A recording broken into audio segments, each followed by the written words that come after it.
बच्चों को दुआएं, बड़ों को सलाम। फ़िज़ा है मेरा नाम। You watching morning with Fiza 24 news पर। सुबह सुबह ज़रा बात कर लेते हैं।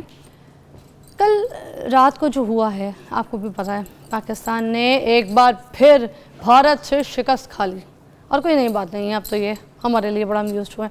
ये खेल के मैदान की शिकस्त है, बाकी शिकस्त हम नहीं खा सकते। ये ना समझिएगा कि मैं शिकस्त किसी और से पहलू से बात कर रही हूँ। किसी तरीके से भी शिकस्त हम नहीं खा सकते। हम सब खेल के मैदान में शिकस्त खा रहे होते हैं। बड़े अफसोस की बात है। पाकिस्तान ने पहली बैटिंग की टॉस जीतकर उसके बाद जो है ना फिर बैटिंग करते हुए जो 20 ओवर्स हैं उसमें 5 विकेटों के नुकसान पर 171 रन्स जो थे ना वो स्कोर किया। उसके बाद जो है इंडिया ने जौन सा है ना 172 रन्स का जो हदफ था ना वो 19वें ओवर में ही हासिल कर लिया और 4 विकेटों के नुकसान पर हासिल कर लिया। तो आप ये देख सकते हैं कि जिन जिन लोगों ने मैचेस ये रात को देखे हैं सारे कि जो हो रहे थे इंडिया पाकिस्तान के दोनों, ये का जो मैच था इस इवेंट में हम ये दूसरी बार इंडिया से हार गए।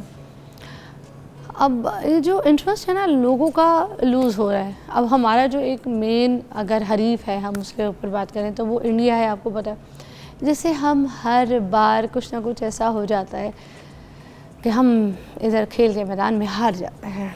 खैर कल थोड़े बहुत हमारे जो बैट्समैन हैं वो थोड़े बहुत चल रहे थे मगर हमारे जो बॉलर्स थे ना वो डिफेंड नहीं कर सके इस चीज़ को, इसलिए बहुत बुरी तरीके से परफॉर्मेंस थी पाकिस्तान क्रिकेट टीम की तरफ से।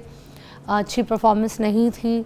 और एक और कंट्रोवर्सी भी जो थी ना वो चली थी कि फ़खर ज़मान का आउट जो था ना वो देखने में बिल्कुल ये लग रहा था कि आउट नहीं है। वो बॉल का जो कैच है वो कीपर ने पकड़ा था पीछे, मगर वो गेंद जो थी ना वो नीचे लग चुकी थी। थर्ड एम्पायर ने ना जौन सा वो आउट दे दिया था।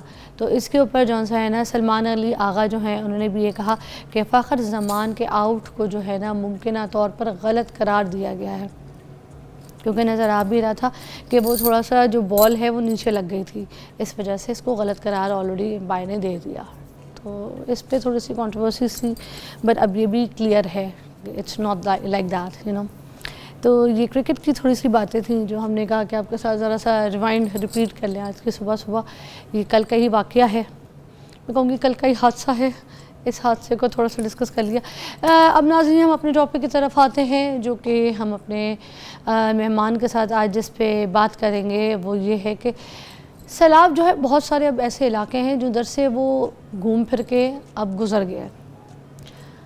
अब जो जो ज़मीन थी इस सिलसिले में जो तबाह हुई है, जहाँ जहाँ से सैलाब का रुक गया है गुज़रा है, अब वो कुछ लोग कह रहे हैं कि वो जो ज़मीनें हैं वो ज़रख़ेज़ हो चुकी हैं, क्योंकि सैलाब का जब पानी आता है तो वो जो नमी मिनरल्स को जो है ना वो अपने साथ लेकर आता है।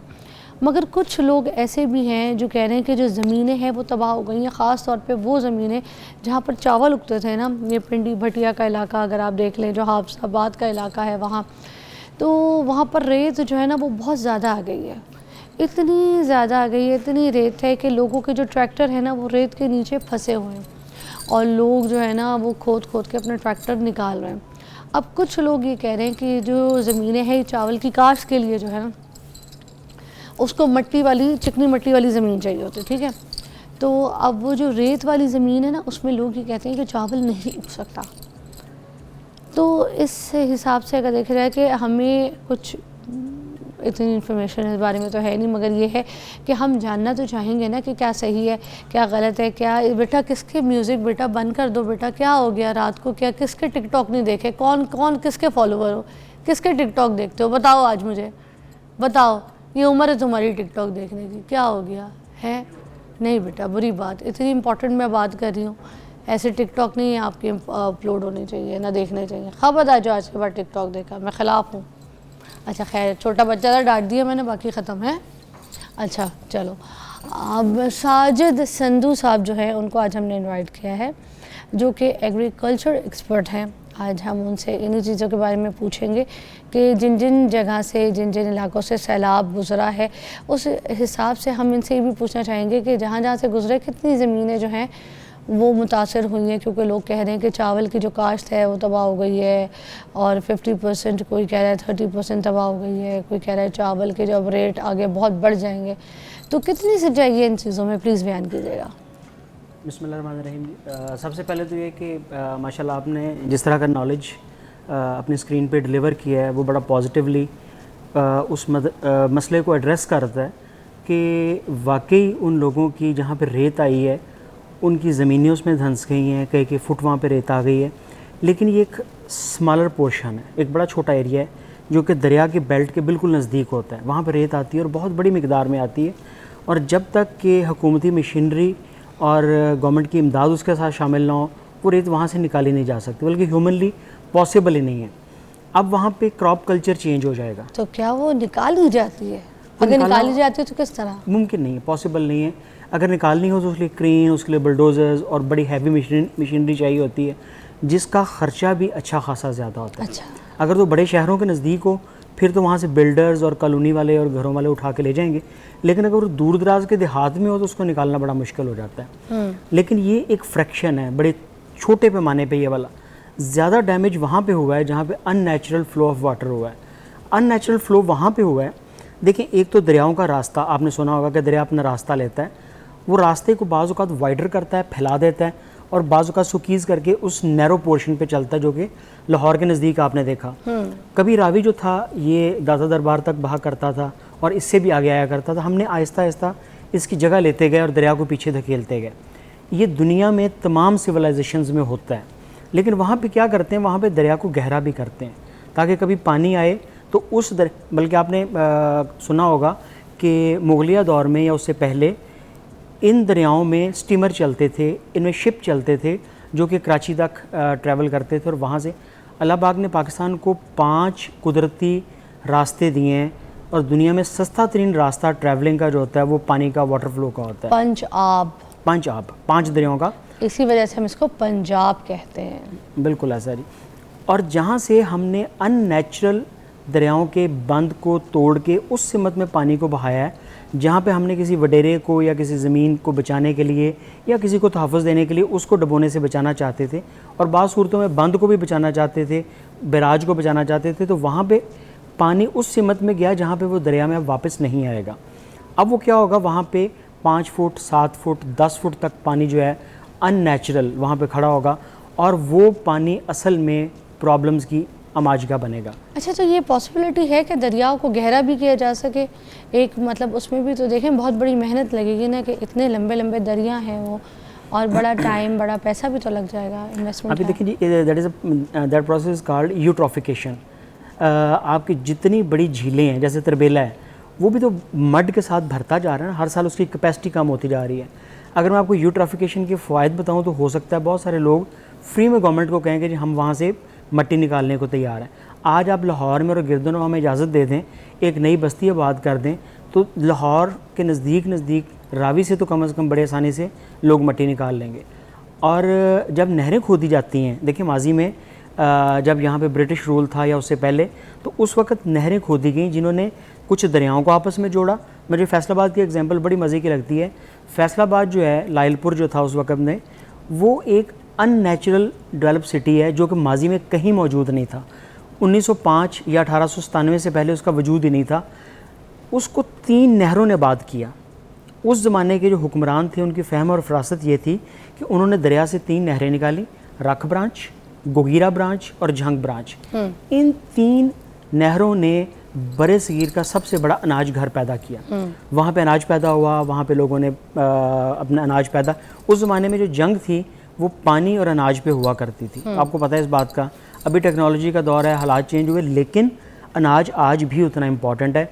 ये उन मुल्कों से पूछें जहाँ पे खुराक की कमी, जैसे भी आपने कहा कि चावल कम हो जाएगा, 7 to 12% एरिया जो है चावल का जो है वो डिस्ट्रॉय हुआ। अच्छा, इस पे मैं बात करूँगी आपसे, एक ब्रेक ले लेती हूँ, फिर मैं आप मुझे पूरी डिटेल में बताइएगा कि कुछ लोग जैसे 50% कह रहे हैं, कुछ लोग कह रहे हैं 30% पूरा जो है बर्बाद हो गया, आपको अनाज जो है ना ऐसे नहीं उगेगा।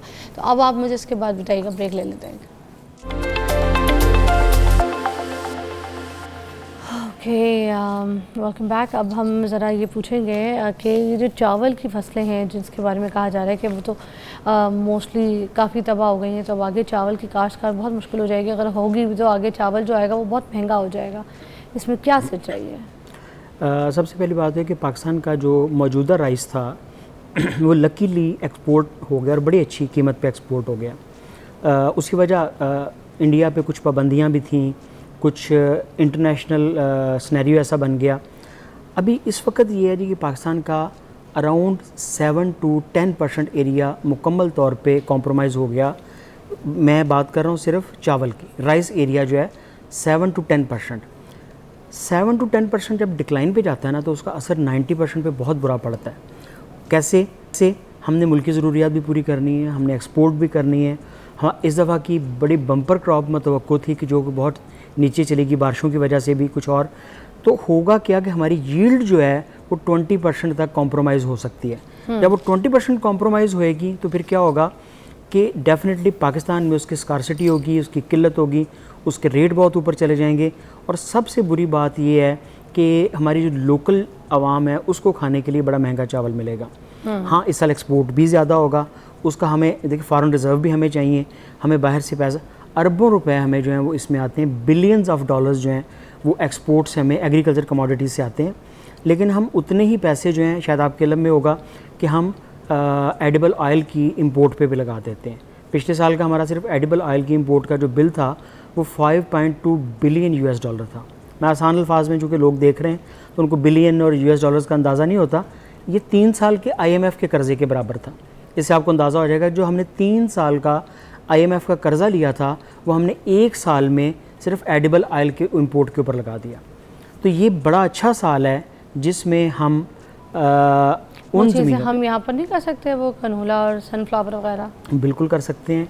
लेकिन देखिए पता है कि हमें बहुत सारी चीज़ें बहुत अच्छी हैं इस मिट्टी में, अल्लाह पाक ने बड़ी खूबियाँ और ख़ासियतें भी रखी हैं। लेकिन एक बुरी बात है कि हम नेशनलिज्म पे नहीं सोचते, हम एक कौम की तरह नहीं सोचते, हम अपने अपने बेनिफिट के लिए सोचते जाएंगे। नेशनलिज्म ये है कि पाकिस्तान में इस वक्त एडिबल ऑयल की कमी है। हम दुनिया का बुरा तरीन तेल, आपने अक्सर लोगों को कहते हुए सुना होगा कि पाकिस्तान इस वक्त डायबिटीज़ में, ज़ियाबितस में, शुगर में दुनिया में लीड पे ऊपर चला गया है। हम 30+% के ऊपर हमारी जो आबादी है वो शुगर पेशेंट हो गए। और उसकी वजह में जो टॉप वजूहात हैं उसमें एक हमारा बुरा एडिबल ऑयल है। हम एडिबल ऑयल जो इंपोर्ट कर रहे हैं that is Malaysian palm oil. Palm oil जो है वो मेन सोर्स है इंसुलिन रेजिस्टेंस का।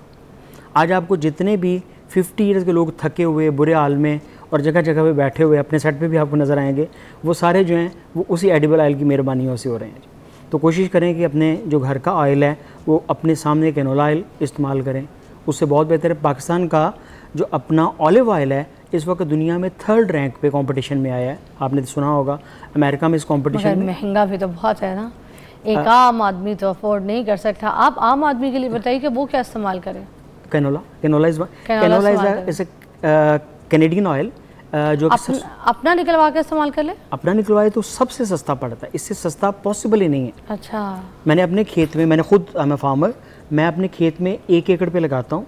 मेरी पूरी फैमिली, मेरा घर, मेरे ड्राइवर्स, मेरे जितने भी लोग मेरे से मुतालिक हैं वो सारे के सारे वही ऑयल खाते हैं। मतलब अपना देसी तरीके से उसको निकालते हैं। ओके। अच्छा, एक और चीज़ मुझे बताइएगा, ये जो मुतासरीन है जिनकी काउंट एटलीस्ट कोई 5 लाख के तरीके, मतलब अगर देखा जाए तो काउंट की जा रही है, अब ये जो मुतासरीन लोग हैं ये अब हमारी सोसाइटी, बाकी सोसाइटीज़ के ऊपर और गवर्नमेंट के ऊपर, लोगों के ऊपर बोझ तो नहीं बन जाएंगे? बिकॉज़ इन लोगों को इस तरह से तो अकोमोडेट करना, इनका खाना पीना, इनकी रिहाइश, इनकी चीज़ें, बेचारे बेघर हैं ये लोग, इनके पास तो छतें भी नहीं है, इनको किस तरीके से मैनेज किया जाएगा, अकोमोडेट किया जाएगा, ये सब कैसे मुमकिन होगा? 5 लाख मुतासरीन। देखिए 2 किस्म के तरीक़ेकार होते हैं, एक होता है शॉर्ट टर्म और एक होता है ज़रा लॉन्ग टर्म। आज तो हम बड़े मोटिवेटेड हैं, जगह जगह चौकों में चंदे भी इकट्ठे कर रहे हैं लोग, रिहेबिलिटेट करने के लिए उनको जा भी रहे हैं। आज फंडिंग भी अवेलेबल है। क्या होगा, सबसे पहले मेडिसिन चाहिए, सबसे पहले नए घर किसी ऐसी घरों में, खैमा बस्तियों में आबाद किया जाएगा, ज़िंदा बचाया जाएगा। सबसे पहले तो आपने देखा कश्तियों पे निकाल लिया गया, उनको ज़िंदा बच गए। कैजुअलिटीज़, मोर्टेलिटीज़ बड़ी कम हुई, जितनी हुई वो बड़ी तकलीफ़देह थी। 100 लोग फौत हुए, 150 लोग फौत हुए, 200 गए, बहुत तकलीफ़देह था। अब आ जाता है कि इसके बाद क्या होगा। अब तो इमदाद भी बंद हो जाएगी, लोग नहीं पहुँचेंगे वहाँ पर। ये इतना बड़ा सानहा जाता है, लोगों को हमारी मेमोरी भी तो बड़ी शॉर्ट है ना, हम भूल जाते हैं। तो अब होगा क्या, आज से 1 माह के बाद इनको खुराक देने के लिए, इनको आगे स्कूल्स में लेके जाने के लिए, इनकी ज़मीनों को आबाद करने के लिए सबसे बड़ा बिज़नेस उन इलाकों में एग्रीकल्चर का है। तो मैं सजेस्ट करता हूँ कि इनको शॉर्ट टर्म क्रॉप्स जो हैं वो उगानी चाहिए, जैसे कि फॉर एग्जांपल समर स्क्वाशेस, टिंडियाँ, ये 31 डेज़ में प्रोडक्शन दे देती है। मूली लगाई जाती है, मेथी लगाई जाती है, पालक लगाई जाती है, इसके बीज भी बड़े सस्ते हैं। 1 एकड़ में हार्डली को 3 से 4 हज़ार रुपये का बीज आता है। अगर वो बीज इनको अवेलेबल करवा दिया जाए तो ये पूरे 2 माह के बाद ये वहाँ से लाखों रुपया कमा भी रहे होंगे, खुद खा भी रहे होंगे। और दूसरी बड़ी चीज़ फॉडर, जो इनके जानवरों के लिए, एनिमल के लिए, लाइफ स्टॉक के लिए। एक और चीज़, ये जो पिंडी भटिया और जो हाफिज़ाबाद का इलाका है, जी, ठीक जी। है, अब वो ये कहते हैं कि चावल की काश्त का इलाका था। अब वहाँ पे जितना जितना एरिया तबाह हुआ है, क्या वहाँ पे दोबारा चावल कभी उग सकेगा? ये मुमकिन होगा? 2 एरियाज़ हैं उसमें। एक है जो दरिया से नज़दीक था, जहाँ पर रेत चढ़ गई। जहाँ पर रेत आ जाती है वो हो सकता है 1 मील का, आधे मील का, आधे किलोमीटर का एरिया हो जहाँ पर रेत आ गई और बड़े हैवी डोज में आ गई। वहाँ पे दोबारा चावल नहीं लग सकेगा। वहाँ पे क्रॉप ट्रेंड चेंज होगा, वहाँ पे तरबूज लग सकेगा, वहाँ पे खरबूजा लग सकेगा, वहाँ पे वेजिटेबल के लिए बड़ा, वहाँ पे कमाद लग सके, गन्ना लग सकेगा। ऐसी चीज़ें जो कि पानी को विथस्टैंड करती हैं वो वहाँ पे लगेंगी। राइस जो है, इसके नीचे एक हार्ड पैन चाहिए होता है जो पानी को खड़ा कर सके। जब वहाँ पर रेत आ जाएगी तो बड़ा मुश्किल हो जाएगा। तो इस एरिया में से आप समझ लें कि जो एरिया डैमेज हुआ है, ये कोई 30-40% एरिया दोबारा राइस शायद ना उगा सके। आय हाय, तो ये बहुत बड़ा डैमेज होगा। आय हाय, वाकई। तो इस मामले पे मेरे और आपका आज का एक छोटा सा कलाम है, ये एक हो सकता है इसको कोई सुनने वाला ऐसा सुन ले, कोई पॉलिसी मेकर सुन ले। चूँकि हम पिछले दिनों पॉलिसी मेकर्स के साथ बैठ के भी फोर्स ही कर रहे थे कि आज से 1 माह के बाद क्या तकलीफ़ होगी, 2 माह के बाद और 10 माह के बाद। हमने पूरे साल का सिनेरियो सोचना है। हमने उसमें सोचना है कि आपने फॉडर कैसे पैदा करना है, शॉर्ट टर्म अनाज कैसे पैदा करना है, उन लोगों को रिहेबिलिटेट कैसे करना है। This planning is very important, very important. तो जब तक कि कौम में सोचने वाले लोग मौजूद होते हैं ना, तो वो कौमें तरक्की करती हैं। अब देखें, हम 3 लोगों ने मिल के फैसलाबाद, अभी आप उसका देखेंगे थोड़े दिनों में एक बड़ा अच्छा प्रोग्राम भी आपके पास आएगा। डॉक्टर शहजाद बसरा साहब ने, मैंने और एक और दोस्त ने मिल के 17 किलोमीटर लंबा एक शजरकारी का एक जंगल बनाया। उस जंगल को, चूँकि वो ह्यूमन मेड है, फॉरेस्ट कहेंगे, उस पे आज हमने वो जब पौधे गिने तो हमें पता चला कि 15 लाख ज़िंदा पौधे मौजूद हैं। ये 2.5 साल की मेहनत में अगर 3 लोग मुआशरे के मिल के गवर्नमेंट की इमदाद के साथ इतनी बड़ी तादाद में लगा सकते हैं, तो why not you and me. और ख़ास तौर पे टीवी को, मीडिया को और उन तमाम लोगों को जो कि पॉजिटिव पर्सनैलिटीज़ रखते हैं इस मुआशरे में, उनको आगे आना चाहिए। शजरकारी से दरियाओं के आगे बंद बांधे जाएंगे, पानी नहीं निकलेगा, ज़मीनें लॉस में नहीं जाएंगी, वो पानी की स्पीड कम हो जाएगी। ये सारी, अगर हम इन्हीं दरख्तों को पहाड़ों पे लगाएंगे तो ऊपर से मिट्टी और रेत बह के नहीं आएगी। हमने बेशुमार ऐसे काम करने हैं जो as a nation, as a कौम हमारी ज़रूरत है। देखें, हम पिछले 20 साल से चीख रहे हैं, कह रहे हैं कि इंडिया यकदम पानी छोड़ देता है। क्या ये 50 या 70 या 100 लाशें उठा के हम एहतजाज नहीं कर सकते? गांव में एक बंदे को अकल होती है कि कत्ल का पर्चा दर्ज करवाना होता है ना, तो वो लाश सड़क के दरमियान में रख के पर्चा दर्ज करवा लेते हैं। आज हमारे पास वो लाशें, वो दुख, वो तकलीफ़, वो पानी मौजूद था। क्या हम इंटरनेशनल कोर्ट में इंडिया के ख़िलाफ़ नहीं जा सकते थे? क्या इंडिया हर साल जब चाहेगा कभी हमें पानी रोक के मारता रहेगा, कभी हमें पानी बढ़ा के मारता रहेगा? अब देखें, पिछले 1 साल में उसने पानी बंद रखा, हमारे दरिया सुखा दिए, हाकड़ा गायब हो गया, सतलुज ख़त्म हो गया, रावी जो था वो 0% के ऊपर आ गया। अब पानी छोड़ा है तो दोनों दरियाओं को इतना भर दिया गया कि लोग डैमेज हो गए, बताए बगैर किया गया। तो क्या हम आज अगले साल का प्लान नहीं कर सकते? और हमें ये पता है कि बार बार करता है इंडिया ऐसा, हर साल होता है, हर साल होता है। फिर भी हम रेडी रहते हैं। हमसे भी ये कहते हैं कि चलो देखते हैं इस साल कितनी लाशें हम गिनेंगे। तो हम 50 ब्रेक लाशों लेने दे मुझे जी, ब्रेक लेने दे।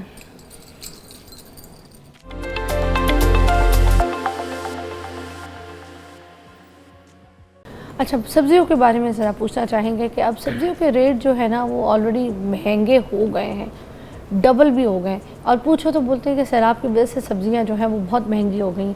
इसमें क्या वाकई सब्ज़ी इतनी तबाह हुई है कि अब सब्जियों का रेट जो है डबल और उससे ट्रिपल भी हो सकता है? देखिए जी, वही बात ना, हम अपॉर्चुनिस्ट हैं। जब हमें पता चलता है कि ईद आने वाली है तो बसों के किराए बढ़ जाते हैं, हालांकि पेट्रोल महंगा तो नहीं होता, डीजल महंगा तो नहीं होता, रमज़ान के टाइम पे राशन महंगा कर देते हैं, कर देते हैं। तो हम अपॉर्चुनिस्ट हैं। तो ये कौम में मैं भी शामिल हूँ, हम सब, हमारे इर्द गिर्द लोग भी शामिल हैं। हम अपॉर्चुनिटी से पैसे कमाने की कोशिश करते हैं, that is a negative thing. तो सबसे पहली बात तो यह है कि जो वेजिटेबल का एरिया इफेक्ट हुआ है वाकई हुआ है, लेकिन वो हुआ वही है 7 to 10%, इससे ज़्यादा नहीं। दरिया की बेल्ट में जितनी सब्ज़ी लगती थी वो डैमेज हुई, लेकिन उससे प्राइस जो थी वो 10 से 15% ऊपर जानी चाहिए थी। डबल करना गलत है, ये नेगेटिव है। और इसमें कौन कौन शामिल है? इसमें किसान से ज़्यादा आड़ती और जो एंड पे बेचने वाला।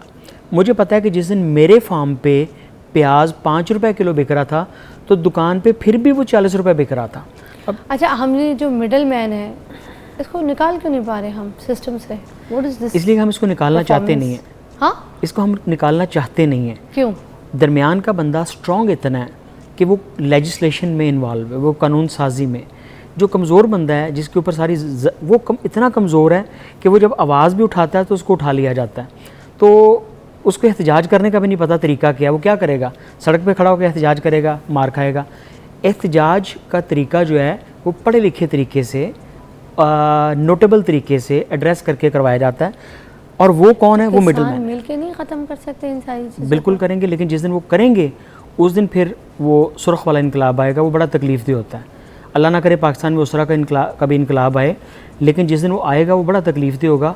उसमें विलेज की कम्युनिटीज़ शहर का रुख करती हैं, उसमें फिर बेशुमार मजलूम मारे जाते हैं, बड़ी तकलीफ़ उठानी पड़ती है। तो कभी भी ऐसा नहीं होना चाहिए। इसको एक पढ़े लिखे, देखिए हमने गांव में नुमाइंदे क्यों दिए थे गवर्नमेंट ने आपको, यूनियन काउंसिल के नुमाइंदे क्यों? ताकि आपका एहतजाज ईवानों तक पहुँचाएँ। लेकिन आज वो एहतजाज की क्या कर रहे हैं? कब्रिस्तान की दीवारें पक्की करवा दें, नालियाँ बनवा दें, गांव में बिजली दिलवा दें, फ़लाँ काम कर दें। ये तो काम ही नहीं था उनका। असल काम था कि पाकिस्तान में आज अगर यूरिया जो है वो 4600 रुपये की बिक रही है और हमारे हमसाए मुल्क में 380 रुपये की बिक रही है इंडियन रुपीज़ में, पाक रुपीज़ में वो 890 रुपये की। तो 890 की और 4600 में इतना बड़ा फ़र्क है। डिफरेंस क्यों फ़र्क है इतना? और देखिए आज चूँकि एक विंडो ओपन है हमारे पास ग्लोबल विलेज की सूरत में, गूगल की सूरत में। आप गूगल करें, आपको 1 मिनट में गूगल बाबा बताएगा कि इंडिया में 890 रुपये की पाक रुपीज़ में, मैं आज सुबह चेक कर रहा था, 890 रुपये की यूरिया दस्तयाब है। फिर पाकिस्तान में और 4600 रुपये की भी सब्सिडी के बाद। पाकिस्तान में क्यों महंगी है? किस वजह से? रीज़न क्या है? यही तो पूछना है हमने, यही तो पूछना है कि वो मुनाफा कमा। आप देख लें पिछले 10 साल में, 15 साल में जो हाईएस्ट प्रॉफिट कमाने वाली पाकिस्तान में ऑर्गेनाइजेशन है वो खाद वाली कंपनी है। वो इतने मौज करने के बावजूद भी अरबों रुपए क्यों कमाती हैं? क्योंकि वो फार्मर का खून चूस रही हैं। अब इस चीज़ के ऊपर जो सोचना था या करना था वो ईवानों ने सोचना था, और ईवानों में नुमाइंदे किन के बैठे, ये मैं बड़े तल्ख फ़िक्रे बोल रहा हूँ, पता नहीं चल सकें, पहुँचेंगे मुझे लगता है, लेकिन उसके बाद मैं जहाँ पहुँचूँगा वो बड़ा मुश्किल होगा। तो माफिया जो है उसके ख़िलाफ़, और ख़ास तौर पर इस वक्त हमें लड़ना है। वेजिटेबल हम 2-2 गुना रेट पे ख़रीद रहे हैं, जब चाहता है मुर्गा और ये चीज़ें जो है 3 गुना रेट पे पहुंच जाती हैं। इनके पीछे कौन है? किसके फार्म के ऊपर से मुर्गा आना होता है तो बहुत महंगा हो जाता है, और किसकी सब्ज़ी आनी होती है तो यकदम प्राइसेस ऊपर चली जाती हैं। ये बड़ा सोचने वाली बात है। जब डिक्रीज़ होती हैं तो उस वक्त उसका फ़ायदा जो है एंड यूज़र को क्यों नहीं होने दिया जाता? इस साल मेरे अपने फार्म पे प्याज 5 रुपये किलो बिकता रहा है। क्या कभी आपको एंड यूज़र को 5 रुपये मिला? कभी नहीं मिला। वो आपको 40 रुपये मिलता रहा। हम फार्मर 5 रुपये बेच रहे हैं, एंड यूज़र को 40 रुपये। टाइम्स देखें, ये 7 to 8 टाइम्स प्रॉफिट। हम आपसे डायरेक्ट ले लिया करेंगे, डायरेक्ट ले लिया करें जी। ज़बरदस्त। Let me take a break, will be right back. या टेक अ ब्रेक।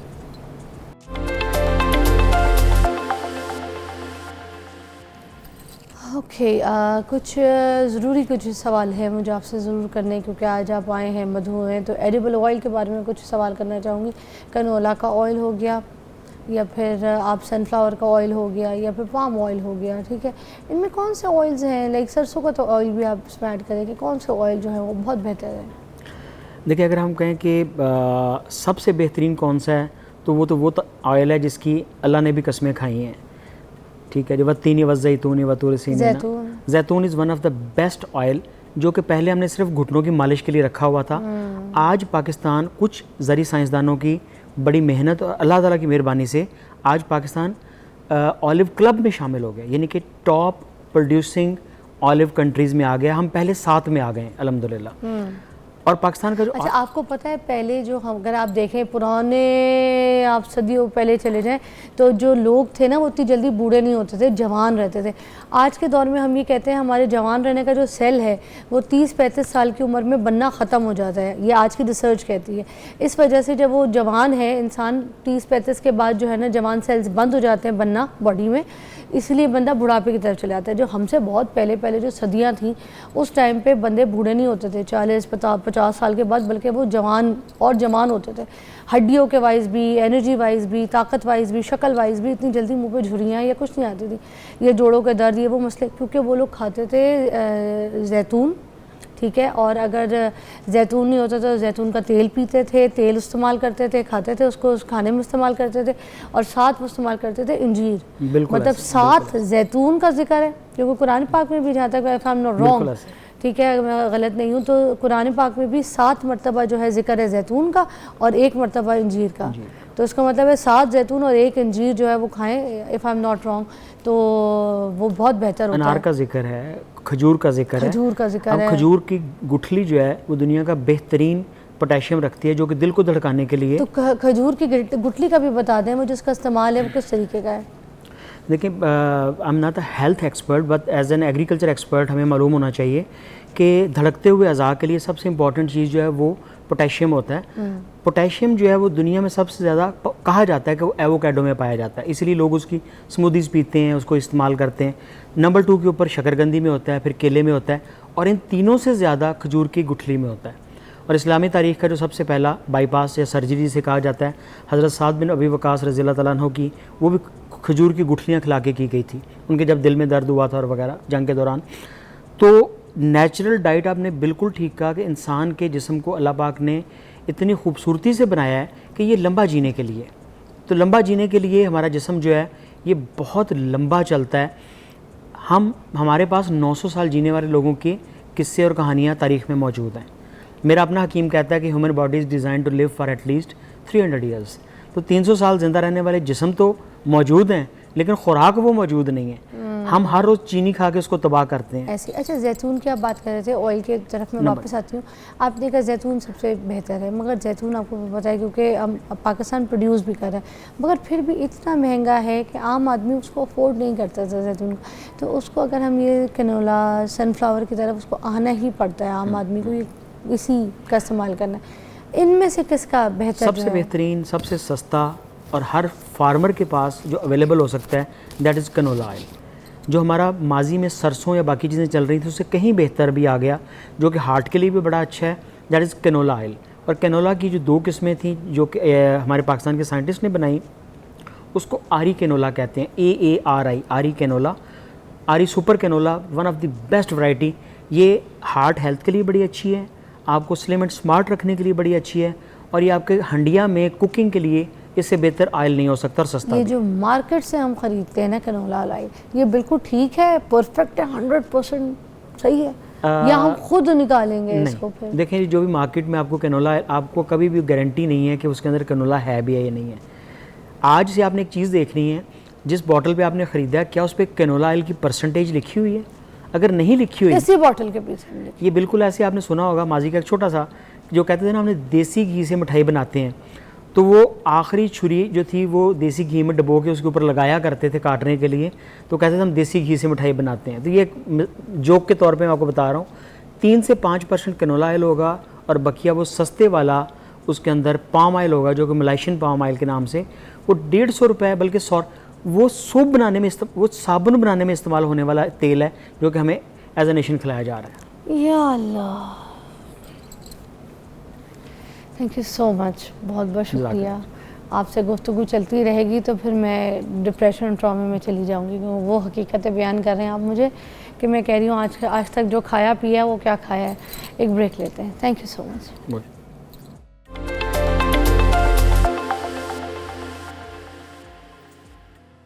ओके जी, वेलकम बैक नाज़रीन। इससे पहले कि मैं आज आपको अपने इस सेगमेंट के बारे में कुछ बताऊं, आज मैं आप सबको एक चीज़ रिक्वेस्ट करूंगी।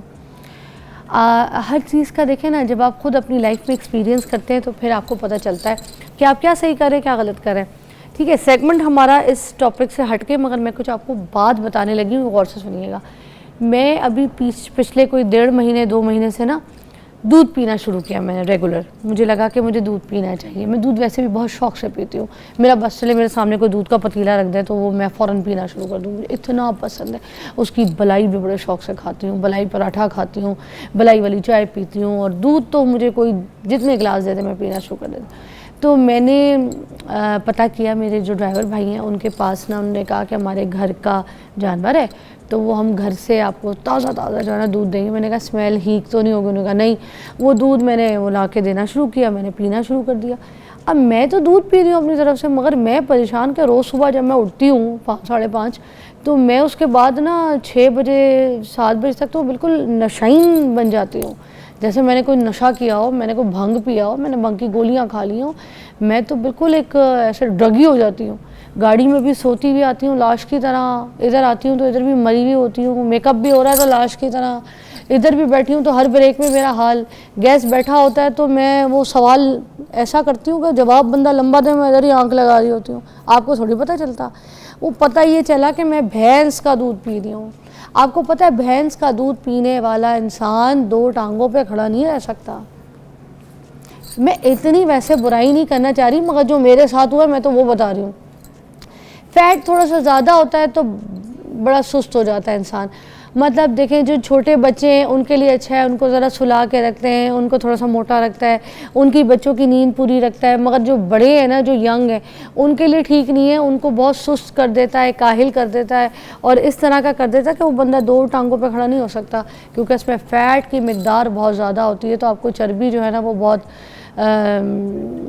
हो जाती है। तो बच्चों के लिए भैंस का भी पिला दें तो कुछ नहीं है, मगर गाय का जो है ना वो बेहतर है। और सबसे बड़ी बात, खालिस दूध। तो आज से मैंने ये फ़ैसला किया कि मैं तो गाय का दूध पीऊँगी या फिर मैं बकरी का दूध पीऊँगी, मगर ये भैंस जो हुई है ना, मेरी दिमाग की भैंस हो गई है। वो कहते हैं ना, दिमाग की भैंस का दही बन गया। आज के बाद खुदा ना आप पीजिएगा और बड़े लोग, और ना मैं पीऊँगी, ठीक है? सब गाय का दूध पियेंगे। अब मेरे पास एक ऐसे मेहमान यहाँ पे हमने मधु किए नाज़रीन, मैं आपको बताऊँ, ज़बरदस्त आपके सामने यहाँ पर आज आपको वो टिप देंगे मेरी वो बहनें जो रोज़ मेरा शो देखती हैं और रोज़ मुझसे फरमाइश करती हैं, मेरे सोशल मीडिया पे मुझे इनबॉक्स करती हैं कि फ़िज़ा आप इतना स्टाइल करती हैं, इतने मेकअप्स लेती हैं, इतने हेयर स्टाइल बनाती हैं, और आप नॉर्मल अपने सोशल मीडिया पे तो आके बड़ा टिप देती हैं मेकअप की और वीडियोज़ अपलोड करती हैं, ट्यूटोरियल करती हैं, मगर आपने अपने मॉर्निंग शो पे अभी तक हमें ऐसी कोई चीज़ नहीं सिखाई जो हम आपके रेगुलर फॉलोअर्स हैं।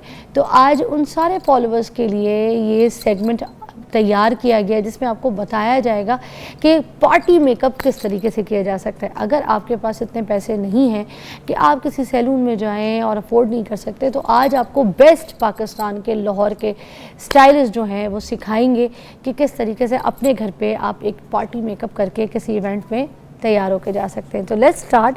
मेरे पास मौजूद हैं अली हसन, जो कि लाहौर के बहुत फेमस, बहुत बड़े स्टाइलिस्ट हैं, और ख़ास आप लोगों के पास मधु हैं ताकि अपनी ट्रिक्स सिखा सकें। आइए जी अली हसन। अस्सलाम वालेकुम, कैसी तबीयत है? मैं बिल्कुल ठीक। So good to see you, so good to see you. This is your fan. इधर इस तरफ आ जाए जी। और अली हसन, आपकी फ़ैन तो मैं हुई, मेरे साथ तो आपने बड़ा मेकअप, मेरे पे मेकअप ट्यूटोरियल भी किया है, मेरे सोशल मीडिया के लिए भी किया है, यूट्यूब के लिए भी किया है, आज आप मेरे मॉर्निंग शो के लिए भी करेंगे। चले, थैंक यू सो मच। आपने सबसे पहले तो मुझे यहाँ पे इनवाइट किया, थैंक यू सो मच आपका, और thank you so much 24 channel का जिन्होंने मुझे मतलब इस प्लेटफॉर्म पे बुलाया है। मैं आप लोगों का शुक्रगुजार हूँ, और मेरा हमेशा से यही होता है कि मैं अपने एक्सपीरियंसेस शेयर करता रहूँ, चाहे मैं अपने प्रोफाइल पे करूँ या मैं अपने सोशल मीडिया के ऊपर। तो आज आप लोगों के साथ एक नया एक्सपीरियंस अली भाई, फिर मुझे ज़रा यहाँ से स्टार्ट करते हैं, बताइएगा कि जो ये जो पार्टी मेकअप होता है, अभी अगर कोई आता है, कोई लेडीज़ आपको बुक करती है या दूसरे और सैलून्स, मार्केट का एक रेट होता है कि बेस्ट मेकअप आर्टिस्ट का रेट ये है, नॉर्मल मेकअप आर्टिस्ट ये, नॉर्मल और कोई थका हुआ सैलून चलो तो उनका रेट। तो एक खर्चा क्या हो जाता है, एक मेकअप कितने में पार्टी मेकअप का? सबसे पहले तो डिपेंड करता है कि आपके प्रोडक्ट्स कितने महंगे हैं या सस्ते हैं। सबसे पहले तो ये जो बंदा यूज़ कर रहा है, सबसे पहले तो, और जितनी हाइप क्रिएट हुई होगी बड़े सैलून्स की, तो उसी के अकॉर्डिंगली देख रहे होते हैं कि जितने, सबसे मेन चीज़ ये होती है कि सबसे जो बंदा है मेकअप कराने वाला और करने वाला, उसकी हाइप कितनी क्रिएट हुई है। ओके, मार्केट में। एग्जैक्टली। अच्छा। तो जितनी हाइप होगी उतने उसी तरह से चार्जेस होंगे। हाँ। समझ में नहीं आती हैं समटाइम चीज़ें कि मार्केट का रेट कुछ और चल रहा होता है, सैलून वालों का रेट कुछ और चल रहा होता है, होम बेस्ड करने वालों का रेट कुछ और चल रहा होता है। हाँ। तो खर्चा जो टोटल है मैक्सिमम इसके ऊपर लाइक एक पार्टी मेकअप के ऊपर 7 to 8 लाइक 1000 लग जाता है। के उसमें करीब हो हेयर जाता है। स्टाइलिंग शामिल उसमें होती है। स्टाइलिंग होती है, उसमें मेकअप होता है, उसमें लाइक आपका नेल कलर होता है, आपकी लैशेज होती हैं, ईच एंड एवरीथिंग लाइक एक आपको प्रॉपर लुक दी जाती है। अच्छा, और अगर यही आप जैसे कुछ मोटी मोटी ट्रिक्स अगर हमें आम लोगों को सिखा दें, देखने वालों को, और वो अपने किसी इवेंट या किसी शादी को अटेंड करते हैं, अपने घर के किसी फंक्शन को अटेंड करते हैं, तो क्या वही मेकअप वो कर सकते हैं अगर उनके हाथ में उनको हुनर आ जाए, सीख जाए? सबसे मेन चीज़ होती है कि आपकी प्रैक्टिस। आप जितनी अच्छी प्रैक्टिस करेंगे आप उतना अच्छा मेकअप कर सकते हो। अगर आपकी प्रैक्टिस नहीं है, जाहिर है आप मतलब कोई किसी के दिमाग में घोल कर डालता नहीं है ये चीज़ें, आपने सिखा दी हैं, लेकिन आपकी प्रैक्टिस के ऊपर डिपेंड करता है कि आपकी प्रैक्टिस जितनी ज़्यादा होगी आपका हाथ उतना अच्छा पॉलिश हो जाएगा। अच्छा, ये जो बेस लगाई जाती है जी, हमारे मतलब पाकिस्तान में मोस्टली देखा जाता है, जो हर शहर है, हर शहर के हिसाब से अलग अलग टोन होती है। जैसे अगर कराची में जाते हैं वहाँ पर इतनी चिट्टी बेस को पसंद नहीं किया जाता। बिल्कुल ऐसे ही है। यहाँ पर जो क्लाइंट है वो ये कहता है कि हमें फेयर कर दो, चिट्टा कर दो। अच्छा, और उसके बाद अगर जैसे डूई मेकअप कर दो या ग्लॉसी मेकअप कर दो तो कहते हैं ये क्या तेल नाक पे पकौड़ा निकल गया। वो कहते हैं पाउडर ठूस दो, नहीं करेंगे तो एंड में जाकर खुद ठूस रहे होंगे, टेलकम पाउडर लगा रहे होंगे भले, मगर मुंह पे भर देंगे। ऐसे ही है। तो आप कभी मतलब देखते हैं कि डिफरेंसेस हैं ऐसे? मेरे मुख्तलिफ शहरों में मैं काम कर चुका हूँ और एक्सपीरियंसेस हर तरह के लोगों के साथ हुआ है। लाइक कुछ लोग बहुत नेचुरल पसंद करते हैं, जैसे हमेशा के आपको आंखें अच्छी चाहिए होती हैं लेकिन आपको बेस और वो सारी चीज़ें बिल्कुल नेचुरल चाहिए होती हैं। और कुछ लोग बहुत फेयर मांगते हैं, लाइक एक्स्ट्रा फेयर अपने कॉम्प्लेक्शन से भी ज़्यादा। कुछ टाइम के बाद मतलब हो जाती है, बेस ब्लैक होना शुरू हो जाती है, ग्रे होना शुरू हो जाती है।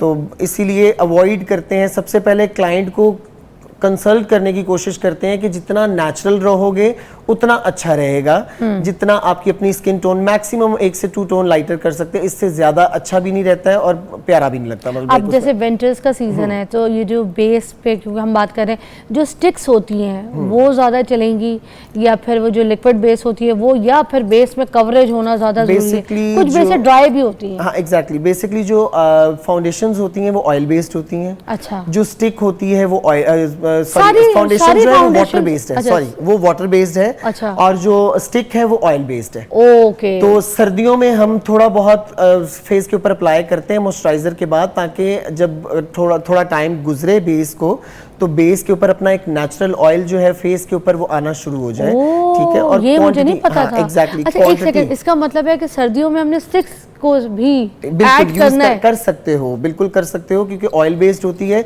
सिल्की स्ट्रक्चर होता है इसका, तो फेस के ऊपर जरा अपना नेचुरल ऑयल सीबम प्रोड्यूस करता रहता है। तो पहले हम स्टिक कर लें और उसके बाद हम लिक्विड ऊपर फाउंडेशन हल्का सा करके और उसको बेशक आप बेक कर लें, जिस तरह से भी आपने करना है, लूज पाउडर की फॉर्म में या कॉम्पैक्ट की फॉर्म में, डिपेंड करता है आपके ऊपर। अच्छा। जो आपके फेस के ऊपर सूट करता है। अच्छा। अच्छा, और ये जैसे होता है ना कि कुछ लोग कहते हैं कि थोड़ी सी येलो टोन इम्पोर्टेंट है, पिंक टोन का मेकअप, तो ये बेस में भी येलो टोन, पिंक टोन, क्योंकि कुछ लोगों को तो बेस ही ग्रे कर जाती है, वो चिट्टे के चक्कर में जाते हैं और वो डायरेक्ट जब व्हाइट बेस या पिंक बेस लगाते हैं तो उनका मुंह ग्रे कर जाता है। ग्रे की बेस टोन नहीं होनी चाहिए। इसकी टेक्निक क्या है? फिर हम जरा आगे ब्रेक के बाद जो है ना शुरू करेंगे। डिफरेंट टोन्स होती हैं, हर तरह के कॉम्प्लेक्शंस होते हैं, हर तरह की टोन्स होती हैं। अब डिपेंड करता है कि टोन आपके सामने जो क्लाइंट की टोन है, फेस टोन क्या है। ठीक है। फेस टोन के ऊपर मतलब आपके पास ब्रिटिश आ जाता है, पेल कॉम्प्लेक्शन आ जाता है, बॉनी स्ट्रक्चर आ जाता है, डिफरेंट टाइप्स के आपके पास फेसेस जब आते हैं, तो आपने पहले उसको एग्ज्यूम करना होता है कि आप बेसिकली करना क्या चाह रहे हो और क्लाइंट की डिमांड क्या है। अगर क्लाइंट कुछ एक्स्ट्रा फेयरनेस की तरफ जाना चाह रहा है या एक्स्ट्रा मतलब येलो की तरफ जाना चाह रहा है, तो आप क्लाइंट को पहले समझाएं कि ये चीज़ इस तरह से नहीं, ये चीज़ आपको इस तरह से सूट करेगी, देन उसके बाद ही कुछ कर सकते हैं। आप क्लाइंट को बिठाएं। उसके बाद मुख्तलिफ कलर्स के कैमोफ्लेज होते हैं जो कि आपकी स्किन टोन को बैलेंस करते हैं। कैमोफ्लेज करने के बाद आप ऊपर फाउंडेशन लगाएं, जो भी आपने फाउंडेशन लगाया है, फिर ग्रे नहीं लगेगी। लेकिन अपनी स्किन टोन के अकॉर्डिंगली। इतनी मोटी मोटी मज़े मज़े की बातें बताई हैं आपने। आज से आप लोग जो भी अपनी बेस देखें, बेस इज़ वेरी इंपॉर्टेंट। अगर आपकी बेस ठीक नहीं होगी, आपने चाहे आई मेकअप अच्छा किया हो, आपने contour, blush on, lipsticks, colours, कुछ भी, आपकी बेस से ना आप पहचाने जाते हैं। किसी की फटी हुई बेस होती है मुंह पे, किसी की पाउडरी होती है, किसी की केकी होती है, किसी की लेयर पे लेयर चढ़ी हुई होती है। इन तरह की जो बेसिस होती है ना, वो आप चेहरे पे अप्लाई करते हैं तो आपकी ना पर्सनैलिटी इम्प्रेस नहीं करती सामने वाले को, बल्कि आप अजीब से डिग्रेड हो रहे होते हैं। तो अपनी बेस जो है ना वो अच्छी बनाया करें, फिर आपका आगे मेकअप जो है ना वो अच्छा गुजरता है और अच्छा टाइम लॉन्ग लास्टिंग बेस भी चलती है। एक ब्रेक के बाद हम यहाँ पे सिखाते भी हैं आपको। Take a break.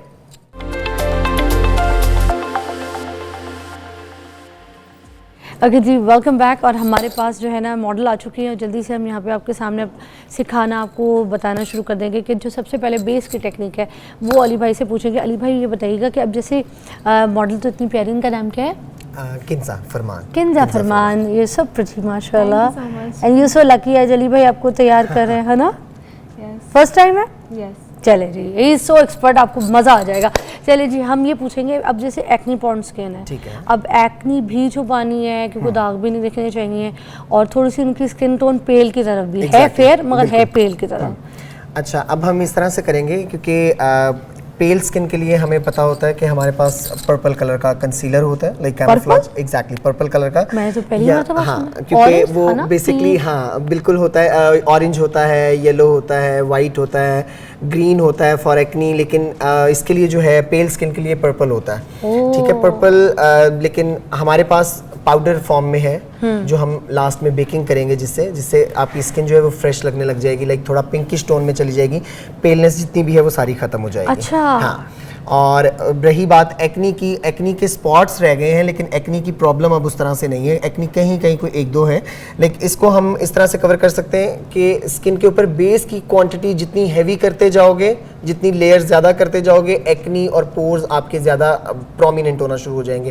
क्वांटिटी जितनी कम रखेंगे बेस की, उतनी ही स्किन जो है वो आपकी नेचुरल लगेगी और सांस लेने में आसानी होगी स्किन को भी। ओके, अच्छा, तो फिर हम और जो प्रेप वगैरह करते हैं स्किन, वो कितनी ज़रूरत है? वो ज़रूरी इसलिए होती है, अगर तो स्किन के ऊपर मॉइस्चराइज़र, ज़ाहिर स्किन टोन, स्किन टेक्सचर किस तरह का होना चाहिए, लाइक ड्राई है। सबसे पहले तो हमें चेक करना चाहिए कि हम अपनी फिंगर्स उल्टी करके जब फेस के ऊपर रगड़ते हैं हमें फील आ जाता है कि कितनी स्मूथ स्किन है, कितनी ड्राई स्किन है। सबसे पहले तो ये पता चल जाता है। ठीक है, चेक करें, चेक करने के बाद पता चल जाता है कि स्किन अगर ड्राई है तो मॉइस्चराइज़र लगेगा, अगर ड्राई नहीं है तो हम सिंपल फिक्सर स्प्रे करेंगे फेस के ऊपर और एप्लीकेशन स्टार्ट कर देंगे। हमें ज़रूरत नहीं है कि हम प्रॉपर प्रिपेयर करें स्किन को, ऑयल्स लगाएं, ये लगाएं, वो लगाएं, ज़रूरत नहीं है। हमने अगर बेस अच्छे से फिक्स कर ली है, क्योंकि हम होम बेस्ड लोगों को सिखा रहे हैं, तो अगर जितनी अच्छे से उसको फिक्स कर लिया हमने बेस को, बस हमने उसी को देखना होता है, ज़्यादा कुछ लगाने की ज़रूरत नहीं पड़ती। तो आप क्या लगाने लगे? मैं अब सबसे पहले मॉइस्चराइजर लगाने लगा हूँ।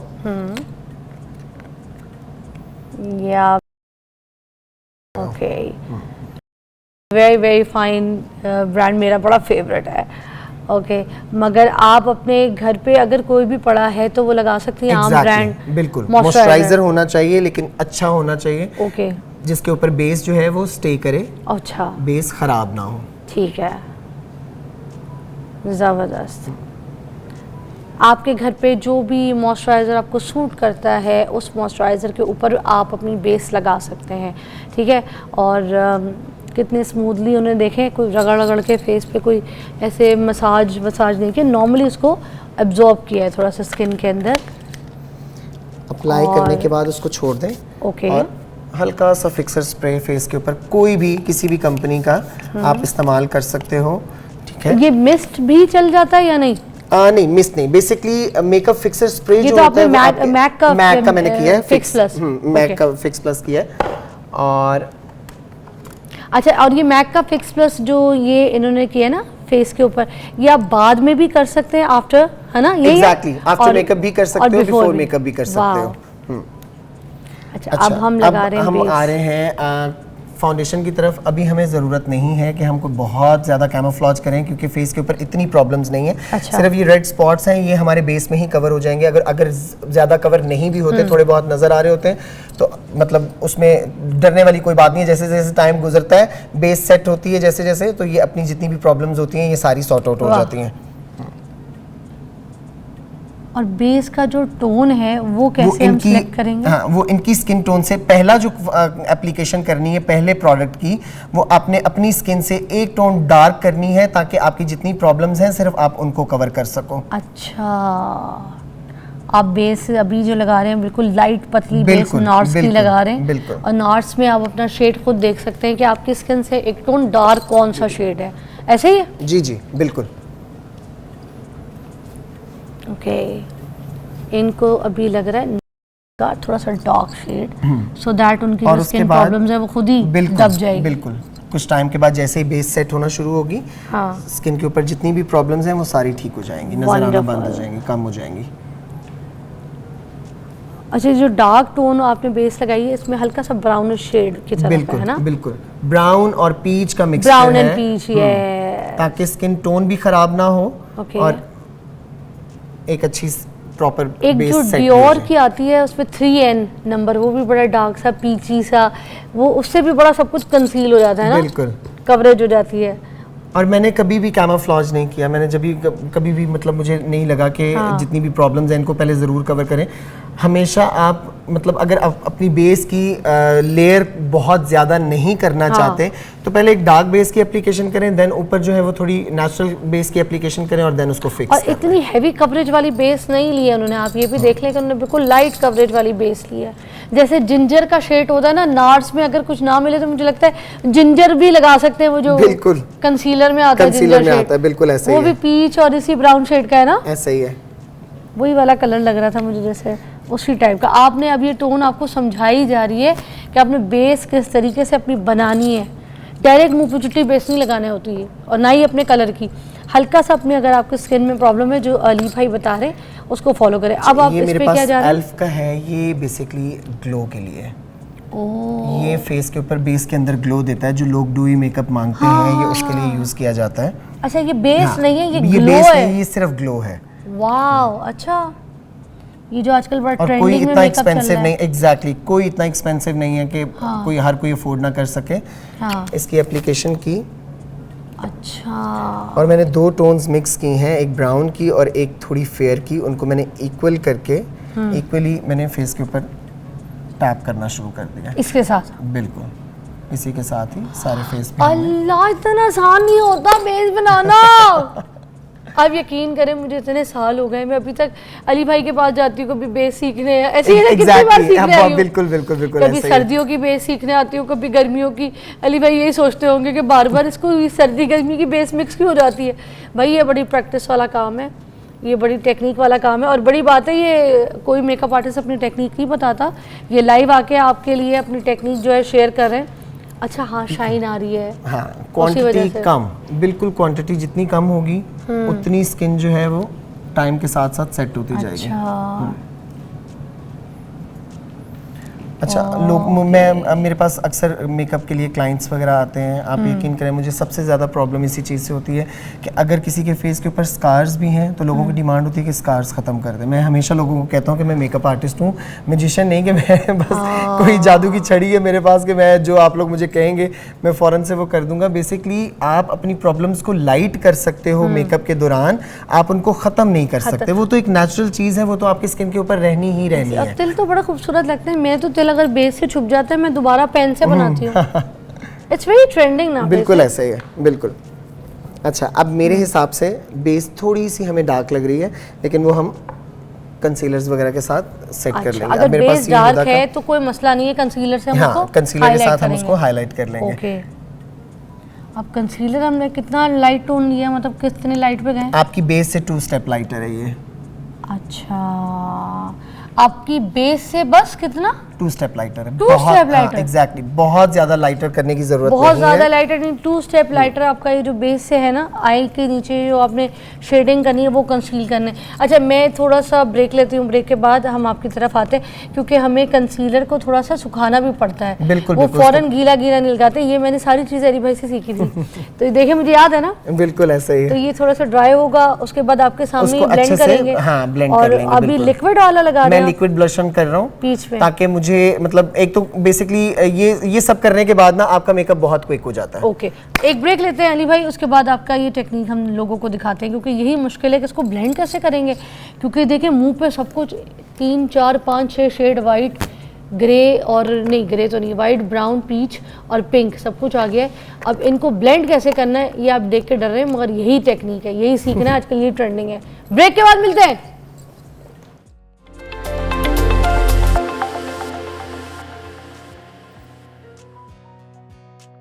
Okay welcome back. और अब वो जो पूरा ये सीन था ये देख लें एक बार। मेरा बेटा हाथ ना साड़ देना स्ट्रेटनर से। अच्छा ये देखें, ये जो सीन था ना, ये अब आपको ब्लेंडिंग करना दिखा रहे हैं किस तरह से ब्लेंड होता है। जी अली भाई करके दिखाइएगा। आपने वही हल्का सा गीला ब्यूटी ब्लेंडर लिया है और उसको आस्ता आस्ता टैप करना शुरू किया है। जो कंसीलर थोड़ा सा ड्राई किया है, आपने देखा पूरी एक ब्रेक हमारी गुजरी है उस पूरी। बेटा क्लोज कीजिएगा, ये टेक्निक दिखानी। हाँ पूरी एक ब्रेक हमारी गुजरी है, उसमें कंसीलर थोड़ा सा ड्राई किया उन्होंने और ड्राई करके करें। जी अली भाई अब आप बताते जाएं साथ साथ। कंसीलर ड्राई करने के बाद जब आप बेक करते हो प्रॉपर अच्छे से एक तो लेयर बनती है, आईज ऊपर करें, और फिक्सिंग बहुत अच्छे से हो जाती है और जो एरिया है वो ब्राइट नज़र आता है प्रॉपर उस तरह से। कवरेज भी अच्छी होती जा रही है। एग्जैक्टली।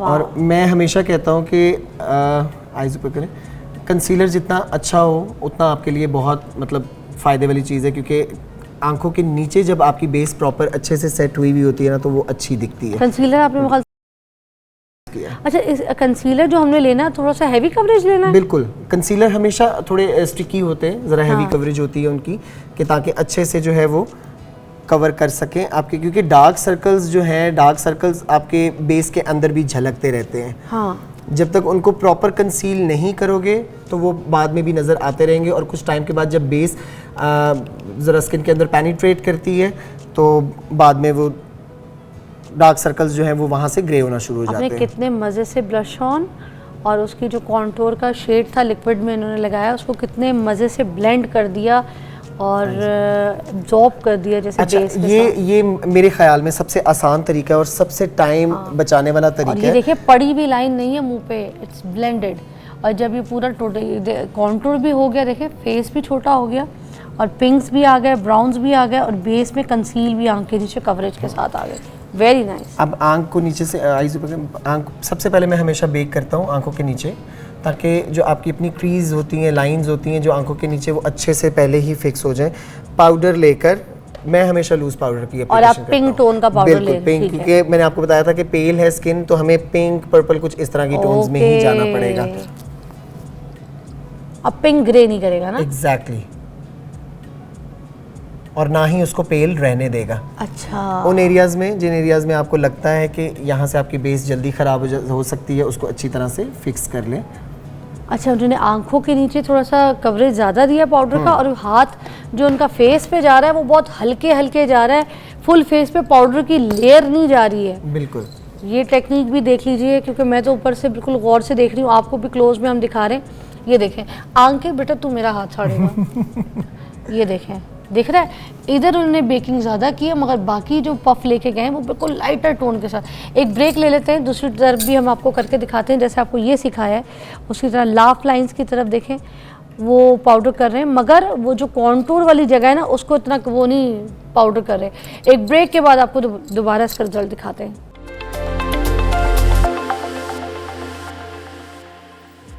Okay welcome back. और हम साथ साथ अब शुरू कर रहे हैं आई मेकअप। ये देखें हल्का सा लुक देख लें, हल्का सा हाइलाइटर दिया इन्होंने और ब्लश ऑन का जो है ना पाउडरी ब्लश ऑन दिया। अब हम जा रहे हैं आई मेकअप की तरफ।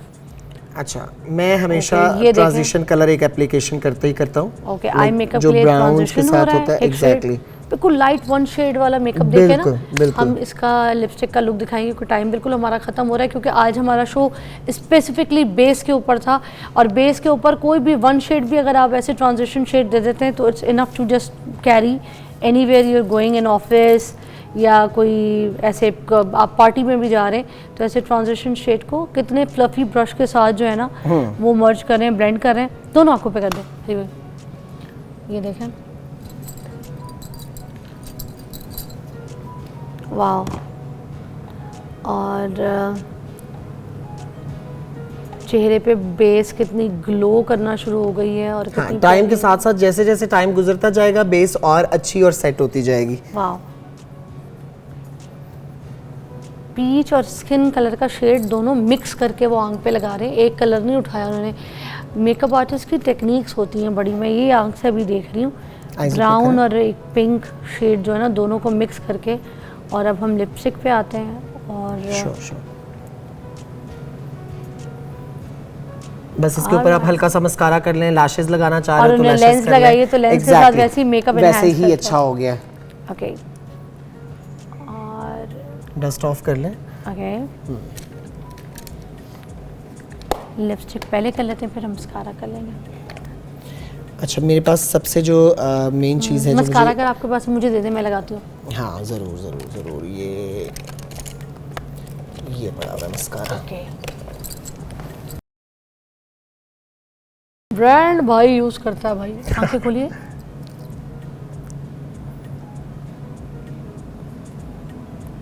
ओके, हमने स्ट्रेटनर भी साथ साथ किया है। एक्चुअली आज के शो पे आपको बेस की टेक्निक जो है ना प्रॉपर सिखाई गई है।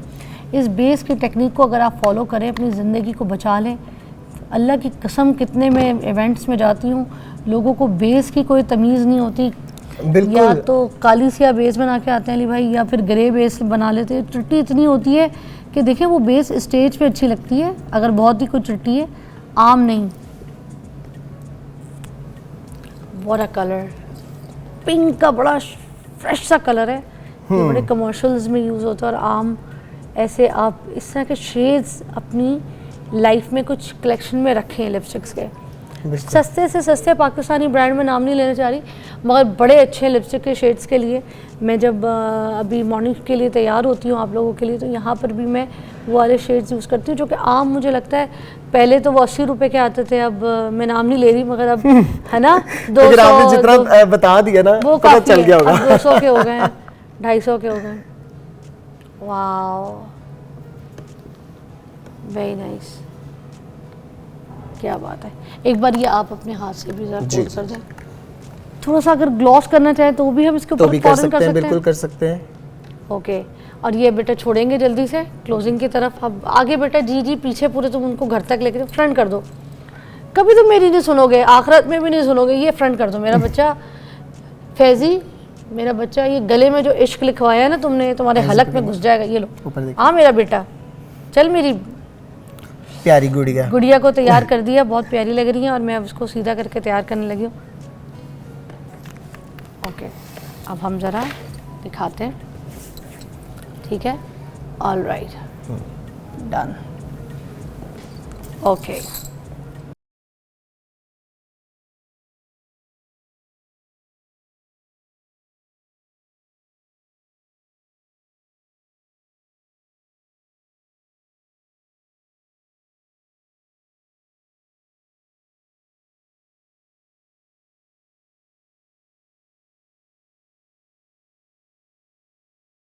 तो ये देखें फ्रंट कितनी खूबसूरती से जो है ना, वाओ। अली भाई ये वाला भी पोर्शन आप ही सेट कीजिएगा। ओके, मैं कर लेता हूँ। प्यारी लग रही है, वाओ। बेस चीज़ें सब अब स्मूथ और होती जा रही हैं वन लाइन पे, और कितना पतला बेस बनाया है, कितना एग्जैक्टली जैसे जैसे टाइम गुजरेगा आपकी प्रॉब्लम्स भी नजर आना बंद हो जाएंगी और आपको फील भी नहीं होगा कि आपने कुछ बहुत हैवी मेकअप किया हुआ है, क्योंकि सबसे मेन चीज़ यही होती है कि आपकी मेकअप की क्वालिटी, और सबसे मेन चीज़ आपके मेकअप की जो है लेयर्स आपकी बेस की, इनको कम से कम होना चाहिए। जितना कम होगा आपकी स्किन उतना इजीली सांस ले सकेगी, और अगर स्किन सांस ले रही है तो इट्स मीन कि आपका मेकअप लॉन्ग टाइम चलने वाला है। अगर स्किन का सांस बंद कर दिया आपने तो फिर मेरा नहीं ख्याल कि आपका मेकअप 1 घंटा भी चलेगा। ये बहुत प्यारी लग रही है, वेरी नाइस। आइए, ना तो हैवी है ना कुछ है, इधर खड़े हो जाए। बहुत प्यारा ड्रेस है और बहुत प्यारा मेकअप है और बहुत अच्छी लग रही है। अब इनको क्लोज कर ले ताकि ये जो मेकअप लुक है ये एग्जैक्टली क्लोज में दिखा सकें। कितना खूबसूरत सा मेकअप है, दिखाइए जी, ब्यूटीफुल। आप जरा पोज मारे मेकअप का, ब्यूटी वाले पोजेस। सारे कैमरे आपके घर लेके जाने बोले।